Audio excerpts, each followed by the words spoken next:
था, ये रिएक्शन नहीं है, ये साफ तौर से दिख रहा है कि आप सेना को जवाब नहीं दे सकते हैं तो आप आम लोगों को निशाना बना रहे हैं। वहीं श्रीनगर के ईदगाह इलाके में जिस शख्स की गोली मारकर हत्या की गई वो बिहार के बांका का रहने वाला था। अरविंद पिछले 8 सालों से श्रीनगर में रहकर गोलगप्पे बेचने का काम करता था। अरविंद की हत्या की जानकारी मिलते ही उसके घर पर लोगों की भारी भीड़ जुट गई।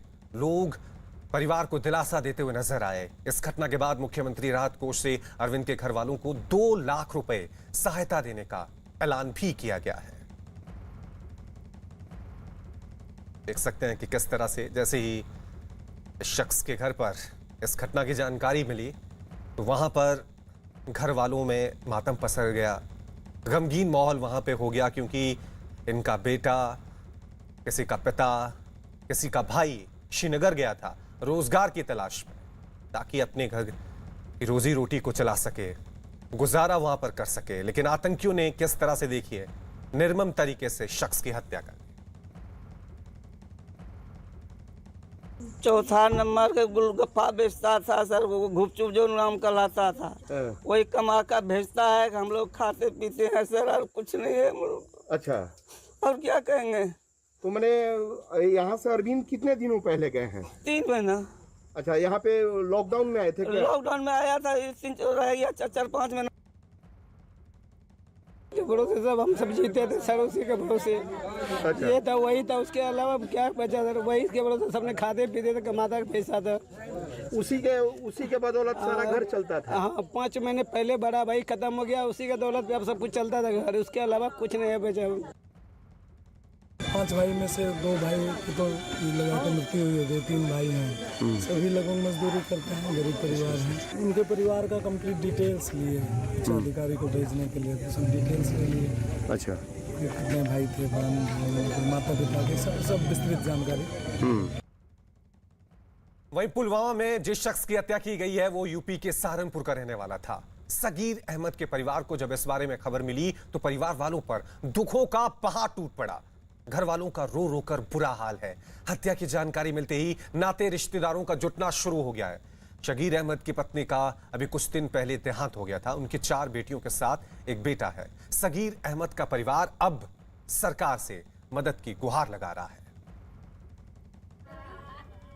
तो हर तरफ आपको बता दें कि किस तरह से जैसे ये खबर सामने आई है कि श्रीनगर में, पुलवामा में आतंकियों ने आम लोगों की हत्या कर दी और उनके घर वालों तक ये खबर पहुंची तो हर किसी का जाहिर सी बात है रो रो कर बुरा हाल है। मातम वहां पर पसरा हुआ है। सवाल यही उठ रहे हैं कि इन आतंकियों का इन आम लोगों ने क्या बिगाड़ा था जो रोजी रोटी की तलाश में श्रीनगर पहुंचे हुए थे। सेना को जवाब नहीं दे पा रहे हैं तो आम लोगों को ये आतंकी निशाना बना रहे हैं, बुजदिली और कारता दिखा रहे हैं। गोली लग चुकी है, लेकिन जिसकी भी हाथ से वो गोली लगी है उनको सख्त सज़ा मिलनी चाहिए। उनके लिए उन्हें सज़ा मिलनी चाहिए। और हमारे ये 4 भतीजियाँ हैं, एक बेटा है उनका, हमारे भाई का, वो भी राजस्थान में काम करता है, लेकिन रोज़गार की वजह से ही, वो परेशानी की वजह से अपनी फैमिली को छोड़ के बाहर काम करने गए। अगर यहाँ पे काम होता तो यहाँ से जाते ही क्यों इतने किलोमीटर दूर काम करने। हम चाहते हैं कि हमारी इन भतीजियों को गवर्नमेंट की तरफ से है ना कुछ मदद मिलनी चाहिए।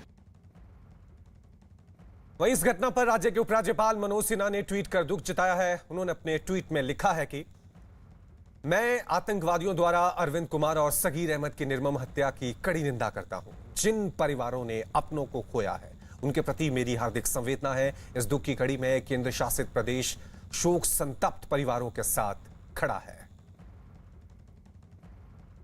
दुश्मन की मंशा क्या है वो उसको तो हमने भापा भी और हमने ये इस बुज़दिली को टोका भी है, उस पर सवाल भी उठाए हैं। पर क्योंकि जम्मू कश्मीर की एडमिनिस्ट्रेशन का भार आपके कंधों पर है तो इसलिए मैं आपसे जानना चाहूँगा कि अब सिक्योरिटी को और टाइट करने के लिए किस तरह के कदम उठाए जा रहे हैं, क्योंकि लोगों की अपेक्षा आपसे है, उम्मीदें आपसे हैं।